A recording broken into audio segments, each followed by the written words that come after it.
Hi there, welcome to What's Happening in Brazil. We start by taking a look at the news about the October elections. In 6 weeks, Brazil holds general elections. 1 week into the campaign period, the television debates began. After 4 years, the current president, Jair Bolsonaro, returned to participate in an interview on the country's most watched news program. In 40 minutes of interview, Bolsonaro told at least 22 lies and reiterated his interest in deepening pension fund reforms and economic liberalization. In 2018, Bolsonaro used this television time to spread fake news about his opponent from the Workers' Party, at the time former Minister Fernando Haddad. Bolsonaro said that Haddad, when he was Minister of Education, had encouraged the distribution of an alleged gay kit to students in the public school system. It was actually the National Campaign Against Homophobia, which implemented debates on gender and diversity in schools, initiated in 2004. During this week, former President Lula da Silva, who is the favorite in the dispute, Ciro Gomes, the third placed, and Simone Tebet, the fourth according to polls, will also be interviewed on television. On Sunday, August 28, the first televised debate will take place, with the participation of 6 candidates for the presidency. Different from the 2018 election campaign, Bolsonaro has so far decided to participate in the debates. For analysts, the change of position is due to the increase of administration's refusal. For the first time since the increase of national political polarization, anti-Bolsonarism is higher than anti-Petism. A survey published in May by Datafolha showed that 54% of electors would not vote for Bolsonaro again, while 33% expressed their rejection of the Workers' Party. Lula also remains in the lead with 45% of the preference, against 36% for Bolsonaro, according to the BTG Pactual poll published on Monday, August 22. The expectation that the presidency will be defined in the first round is increasing, but there are still 40 days left in the electoral race. In this year's elections, trans and transvestite people will run for seats in the National Congress, which never had transsexual deputies. The goal of these candidacies is to guarantee through legislation rights to LGBTQIA+ population. Accredited by significant voting numbers in the last state and municipal elections, transsexual and transvestite candidates are now targeting seats in the National Congress. If elected, these candidates will not only open the doors to diversity, but will also have the opportunity to consolidate, through laws and amendments, rights that the LGBTQIA+ population has conquered in judicial decisions. Brazil's legislation and National Congress do not recognize LGBTQIA+ people as citizens. There are bills about this issue, but they have been shelved.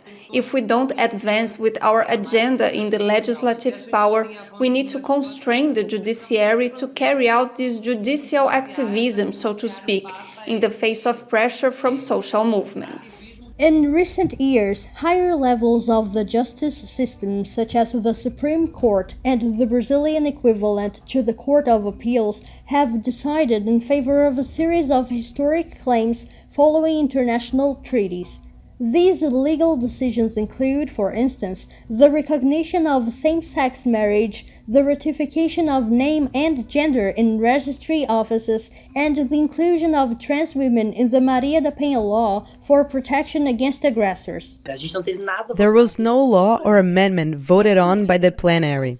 However, I know that nothing will be approved by the plenary we have today. We can delude ourselves into thinking it is enough to have 3 trans, gay, or lesbian elected federal deputies. We need to be aware of the fact that that House has 513 federal deputies. But I think we can act. What we lack is positions in the Constitution and Justice Commission. Among the most prominent transgender candidates are Erika Hilton, the female candidate holding the largest number of votes for councillor in the 2020 elections, Duda Salabert from the Democratic Labour Party, and Ariadne Arantes from the Brazilian Socialist Party. There may be divergences along the way, but the discourse is one of unity around the most important progressive agendas for the economy and social well-being without forgetting the historically excluded people. There is no way for us to renew democracy without paying attention to gender, race, diversity issues, and class conflict.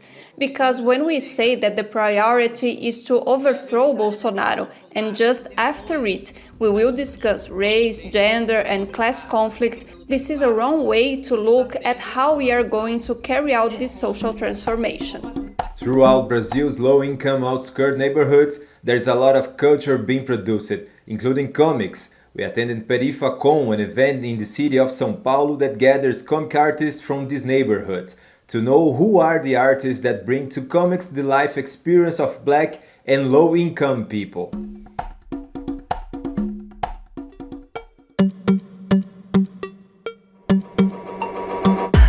We understand that we must bring low-income neighborhoods closer to the places from which they are distanced. Our goal is to tear down the walls that the social system imposes on us and to build bridges between low-income neighborhoods and other realities. These are geek neighborhoods interested in this kind of cultural content. The biggest geek convention of favelas is back.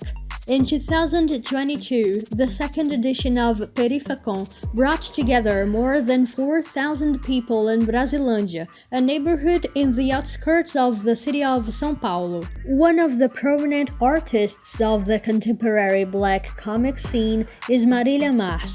She bases her art on the reconstruction of her own roots. In the comic Indivisible, Marília combines personal investigations with the history of the Liberdade neighborhood in downtown São Paulo. The region is known today as a Japanese, Chinese, and Korean stronghold, but it has great importance in the history of black people in Brazil. These places were erased, and it is not a coincidence. In my works, I try to retake this historical memory and identity, which is our history, the history of our people. Robson Moura is a comic artist and teacher at a public school. He uses comic art as a crucial tool to build knowledge.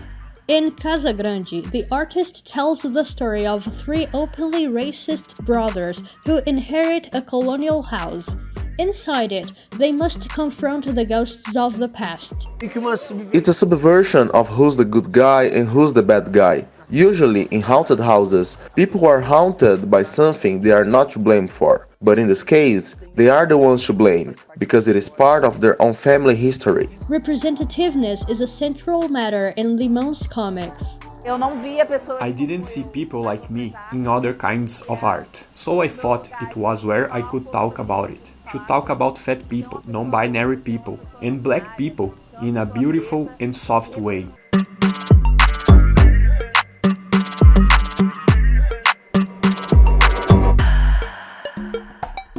And now it's time for the most flavorsome moment of the show, with an easy and fast recipe made with ingredients that everybody has at home.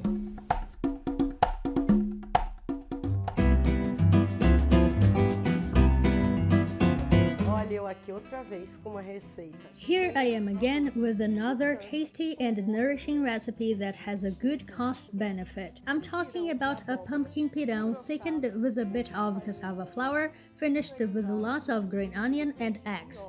It can be eaten alone or as an accompaniment. Cook the eggs in boiling water for 8 minutes. Remove the eggshells and put the eggs aside. Braise the onion and the green onion stems in butter.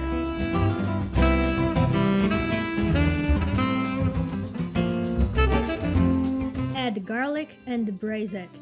Add chopped tomato and wait until it is mushy. It is time for the pumpkin. Add the pumpkin and a bit of sugar. Braise it all. Cover the pumpkin with water, put the lid on, and let it cook in the pressure cooker for 3 minutes.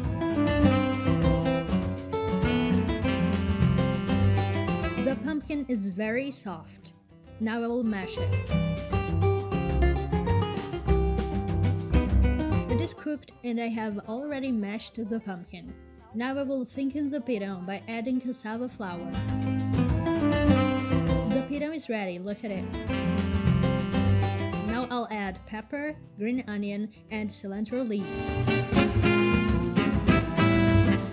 Serve on a platter with the boiled eggs broken in half, a pinch of black pepper, more green onion and cilantro, and adorn with hot pepper.